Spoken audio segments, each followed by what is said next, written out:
Friends రోజు ఈ వీడియోలో ఈ ప్రాజెక్ట్ ఓపెన్ చేసి అసలు ఈ ప్రాజెక్ట్ ఎలా వర్క్ అవుతుందో చూద్దాం. ఈ మిర్రర్ వచ్చేసి 2-way మిర్రర్. ఇదే మెయిన్ పార్ట్ మన ప్రొజెక్టర్ కి. ఇది వచ్చేసి ట్రాన్స్పరెంట్ డిస్ప్లే. మనకి పిక్చర్ అనేది ఈ డిస్ప్లే లో ప్లే అవుతూ ఉంటుంది.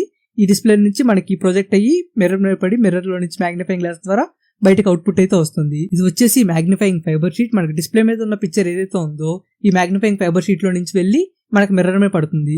సో మిర్రర్ మీద పడిన తర్వాత మనకి బయటికి ప్రొజెక్ట్ అనేది అవుతుంది. వెనక లైట్ ఏదైతే ఉందో అది వచ్చేసరికి చాలా పవర్ఫుల్ లైట్. ఆ లైట్ మనకి డిస్ప్లే మీద పడి డిస్ప్లే నుంచి మ్యాగ్నిఫైయింగ్ గ్లాస్ మీద పడి మ్యాగ్నిఫైయింగ్ గ్లాస్ మీద ఉన్న పిక్చర్ అయితే వెళ్ళి మిర్రర్ మీద పడి మిర్రర్ లో నుంచి ఫ్రంట్ మ్యాగ్నిఫైయింగ్ గ్లాసెస్ ఉన్నాయి చూసారా, ఆ మ్యాగ్నిఫైయింగ్ గ్లాసెస్ లో నుంచి మనకి పిక్చర్ అనేది అవుట్ బయటకు వస్తుంది.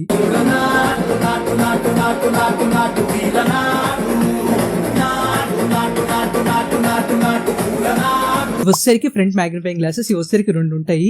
ఫోకస్ అడ్జస్ట్ చేసుకోవడం కోసం 2 మ్యాగ్నిఫైయింగ్ గ్లాసెస్ అయితే ఉంటాయి. ఇది వచ్చేసి పవర్ సప్లై బోర్డ్. ఈ బోర్డు మనకి పవర్ ని మేనేజ్ చేసి మదర్ బోర్డ్ కి అయితే సెండ్ చేస్తుంది పవర్ ని. ఈ గ్లాస్ మనకి ఎంత క్లియర్ గా